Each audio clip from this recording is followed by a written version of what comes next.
Assalamualaikum warahmatullahi wabarakatuh.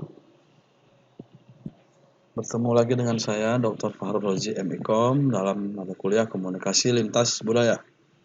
Untuk pertemuan kali ini, sesuai dengan silabus yang sudah saya sampaikan, kita akan membahas mengenai ruang lingkup, definisi, pendekatan, dan dimensi komunikasi lintas budaya.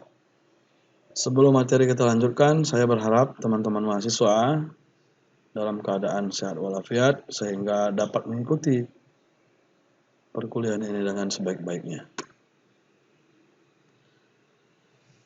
Sebagai pengantar tentu kita harus memahami, saya ingin sampaikan kepada kita semua bahwa komunikasi disebut sebagai aktivitas simbolis.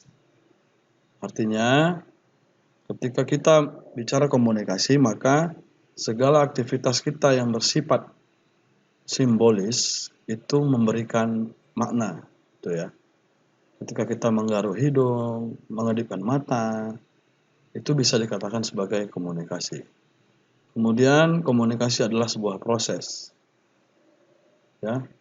Artinya ada proses. Proses apa? Proses penyampaian pesan melalui apa dan sampai kepada siapa sebagai komunikannya. Kemudian tentu saja komunikasi juga adalah sebagai pertukaran makna.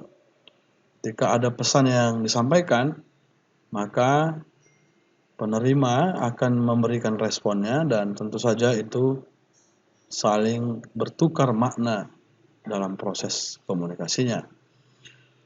Kemudian komunikasi dan budaya. Nah, ini dalam banyak kajian-kajian dan tentu saja berkaitan dengan kajian komunikasi lintas budaya, maka antara komunikasi dan budaya itu tidak dapat dipisahkan. Menurut Edward T. Hall, ya, komunikasi adalah budaya dan budaya adalah komunikasi. Nah, ini mengartikan bahwa cara kita berkomunikasi menunjukkan budaya kita, dan bisa juga sebaliknya. Budaya kita bisa dilihat dari cara kita berkomunikasi. Di sini saya mengutip pendapat dari seorang antropolog, ya, A.B. Taylor. Dia menyebut kebudayaan adalah kompleks yang mencakup pengetahuan, kepercayaan, kesenian, moral, hukum, adat istiadat, dan kemampuan-kemampuan lain yang didapatkan manusia sebagai anggota masyarakat. Ketika bicara kebudayaan, maka kebudayaan itu tentu saja melingkupi sebuah masyarakat dan terjadi dalam waktu yang cukup atau relatif lama di masyarakat itu. Ketika misalnya bicara budaya cari makannya dengan melaut, ya, tentu kita bisa menyebut itu sebagai aktivitas masyarakat pesisir. Nah, itu jadi kita bisa mengidentifikasi masyarakat lewat budaya-budayanya.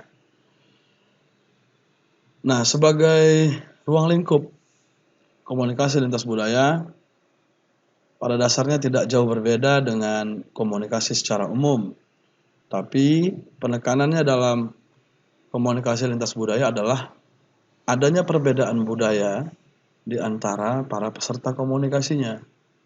Maka itu, komunikasi lintas budaya itu mencakup pembahasan proses komunikasi antar pribadi dan komunikasi antar budaya di dalamnya. Ya, komunikasi di antara komunikator dan komunikan yang berbeda kebudayaan. Bisa dalam bentuk suku, bangsa, ras maupun etnik.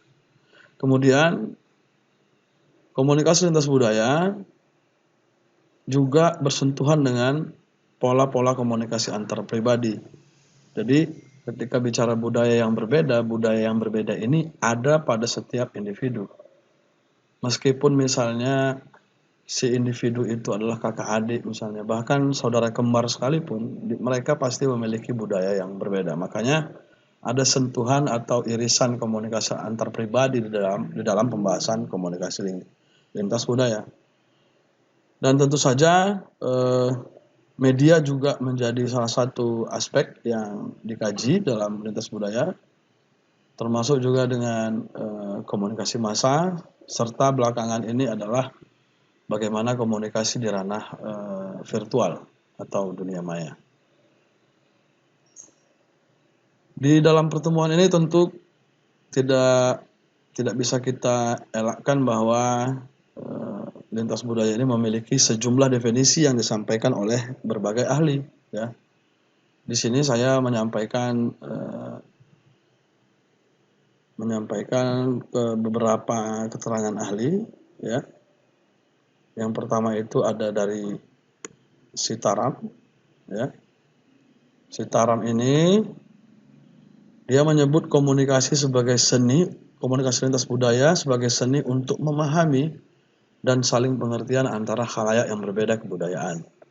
Kemudian Samovar dan Porter, mereka berdua ini menyebut komunikasi lintas budaya terjadi apabila bagian yang terlibat dalam komunikasi tersebut membawa latar belakang budaya yang berbeda.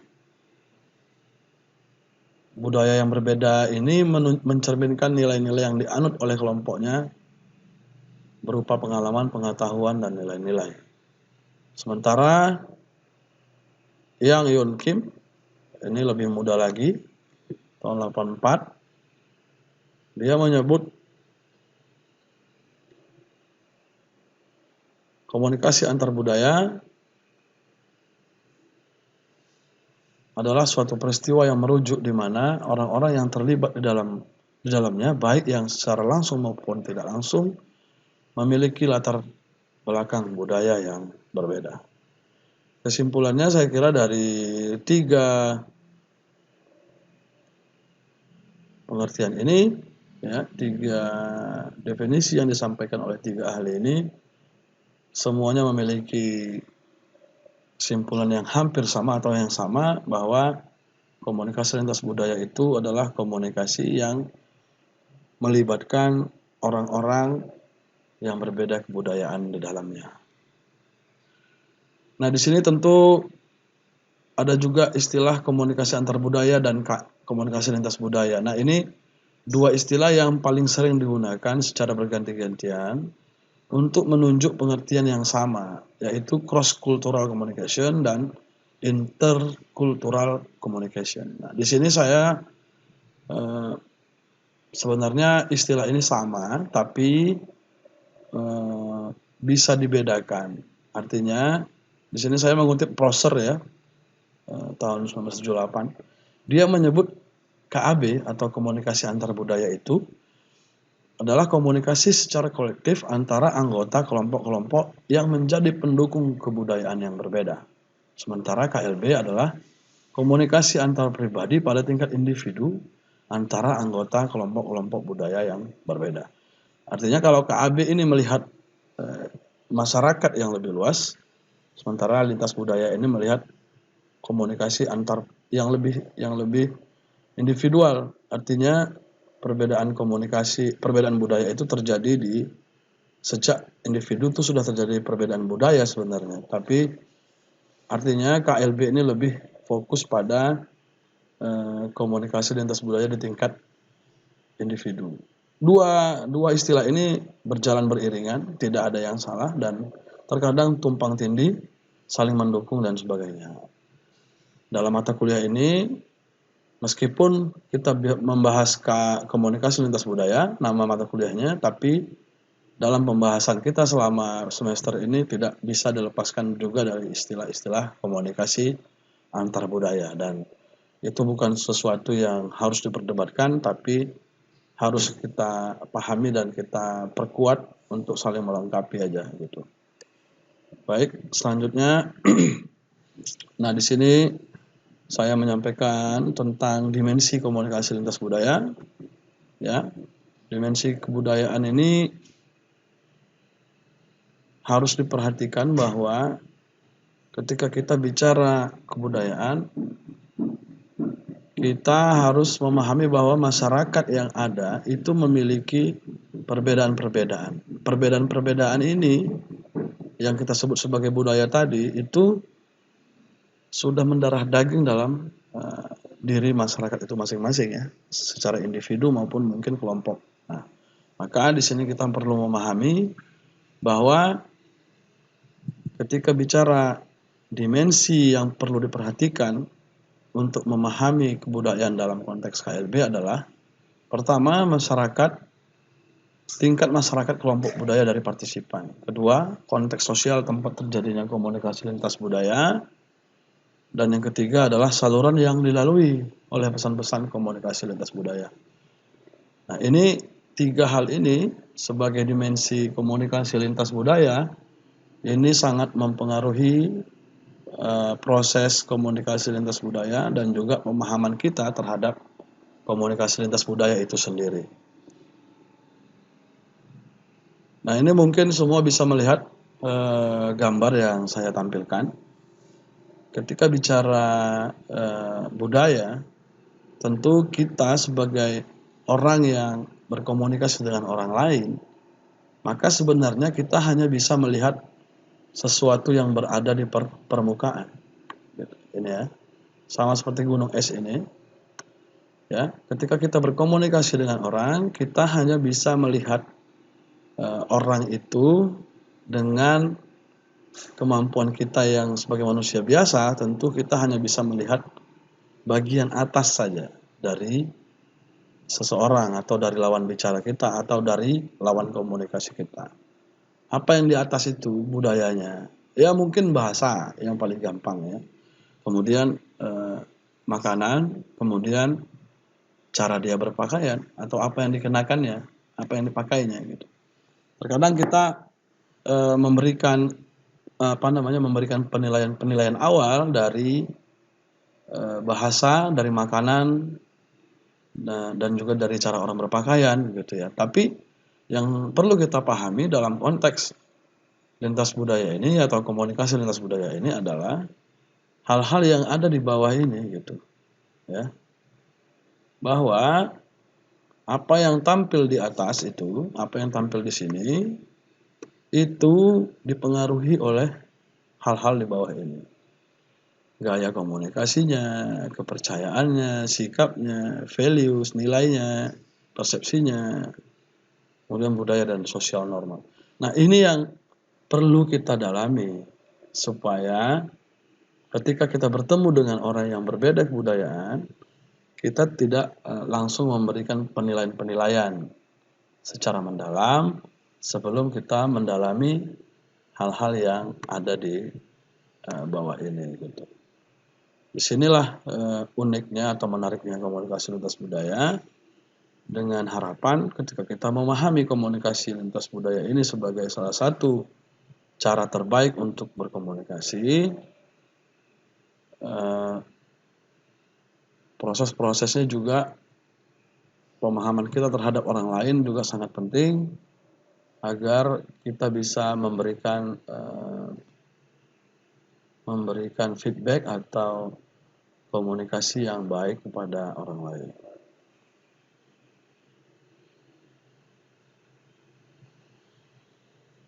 Baik, ini mungkin yang terakhir slide-nya. Di sini saya menyampaikan tentang asumsi-asumsi dalam komunikasi lintas budaya. Menurut Sitaram dan Kojo menyampaikan bahwa komunikasi yang efektif dengan orang lain akan berhasil apabila kita mampu memilih dan menjalankan teknik-teknik komunikasi serta menggunakan bahasa yang sesuai dengan latar belakang mereka. Ya, ini sebuah standar yang harus kita pahami. Ya, meskipun kita tidak dalam status sebagai mahasiswa, tapi kalau sebagai manusia yang baik, supaya kita mendapatkan respon yang baik dari orang lain, nah ini juga harus menjadi pegangan sebenarnya gitu ya. Kemudian asumsi lintas budaya ini adalah yang pertama, komunikasi lintas budaya atau antar budaya dimulai dengan anggapan dasar bahwa ada perbedaan persepsi antara komunikator dan komunikan. Kemudian dalam komunikasi antar budaya ini terkandung isi dan relasi antar pribadi. Artinya apa ya? Relasi antar pribadi atau antar individu itu tidak bisa dilepaskan. Kemudian gaya personal itu mempengaruhi komunikasi antar pribadi.